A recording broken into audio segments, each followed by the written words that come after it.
Lottie from Lottie Louise Art, and I'm showing you today which colour pencil supplies that I use the most. So I store most of my coloured pencils in these containers here, which just clip together like that, and they've got different sections, and there's little sections here, and they're perfect for storing pencils in their colours or in brands or anything like that. So I just store mine like this. I chose not to buy the full sets of the pencils that I use just because I didn't want to splurge out all that money at once. So I just bought them sort of as and when I needed them. So I've got the Faber-Castell Polychromos pencils, which I have nearly the full set here. There's only about 10-20 pencils which I don't have.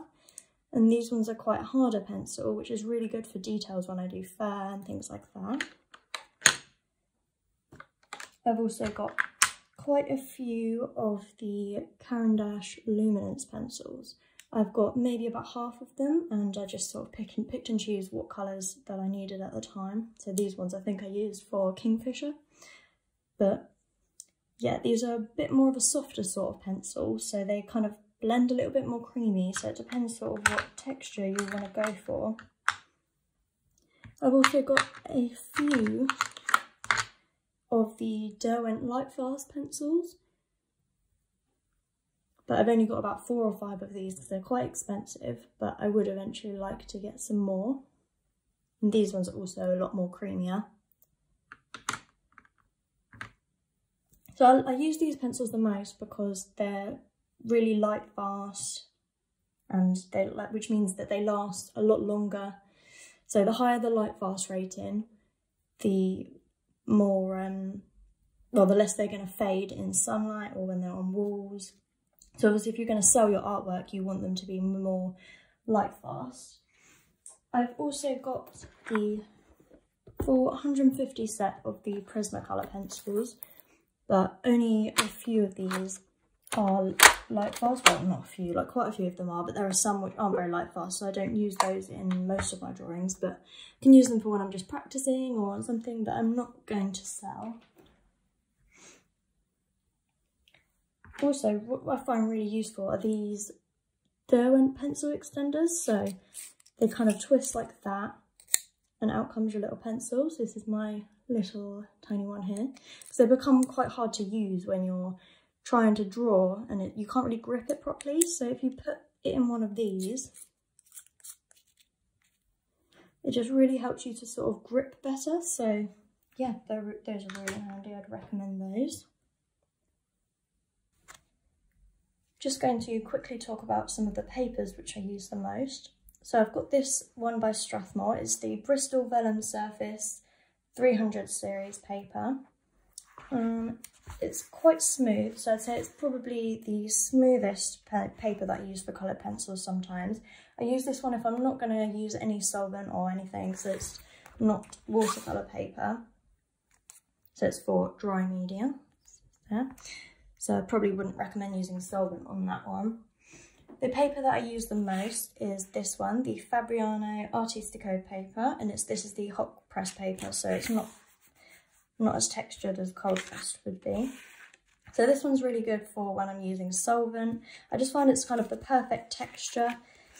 So I've got this one, which is just a little small pad, and then I've got the big one, which is what most of my drawings get done on. I just buy the block. But this is really, really, really good quality paper, so that's the one I like to use the most. And then if I'm doing a piece which like the fur has quite a lot of texture in or something, then I like to use pastel matte paper, which is what I use for my pastel drawings, but sometimes it works with colour pencil as well, so I've been experimenting with that a little bit. So it just comes in sheets with this paper protective layer, and then it's just really textured paper. You can get it in loads of different colours. Well, mine's a bit cut up bits, but yeah, it's quite a textured paper, but it still really works for coloured pencil. I think solvent works really well on it as well. Not that I've played around with that too much, but definitely recommend giving this a try. This is some of the supplies which I also use alongside with my coloured pencils.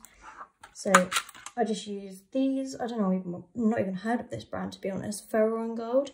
They're just some sketching pencils I've had for years. I just use those for the pencil outline. And then as I go along, because I sort of work in sections, as I go along, I'll rub out bits as I go. So I've got this rubber, which I quite often use, just a cheap little kind of kids rubber, I suppose, but it works fine. I also use a kneaded eraser. This one's by Castell. It's sort of like blue tack, but it really works when you press it into the paper. It just picks up that coloured pencil or graphite or whatever. Also come in handy when you use pastels as well. These, I swear by those. And then I've also got, for little details, this Tombow mono eraser, which is just a really fine point.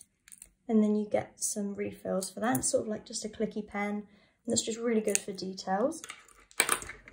I also sometimes use this, which you can also buy refills for. It's an electric rubber by Derwent. So just press the button and it spins round, and it just gets rid of some stubborn bits of graphite that's not coming off, or even coloured pencil it works well with. So I'd recommend that. I also sometimes use this Scotch tape. It's low-tack artist tape. I quite often use this just to put around the edge of my paper so that I get like a crisp edge around the drawing. Just makes it look quite professional sometimes. With my coloured pencil drawings, I quite often use a solvent, and I use the Zested Pencil Blend, and it doesn't smell too strong, which is good. And I use just any old paint brushes just to put that on with. The sharpener I use is the Derwent Superpoint Mini Sharpener. It's just one that you turn like that, and then the sharpening's going to there. And this, since I bought this, I literally could not live without it. It just sharpens my pencils to the sharpest point. I can't live without this anymore, to be honest. Sometimes to get some details into coloured pencil drawings, I use this. It's the slice tool. I don't know exactly the exact name of this, but I'll try and find out for you. You just kind of scratch into the coloured pencil, and it just removes a layer to reveal like a lighter shade. It's good for kind of wiry fur and things like that. And also, this is a bit of a strange one, but instead of using an embossing tool or something like that, I use this thread unpicker, which I now can't open. My hands are sticky. Okay, I can't open it right now. But anyway, it's just a thread unpicker that you'd use for sewing. And I just use that to engrave into the paper before I start the colour pencil. And then the colour pencil doesn't go into the grooves. So it's really good for whiskers and things. So for example, in this drawing here that I recently did, you can see here the whiskers. That was done using that thread unpicker.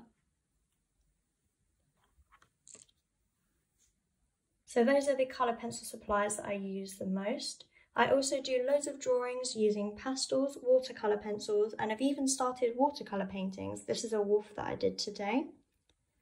If you like the video, please subscribe, and there'll be loads more tutorials and things coming up.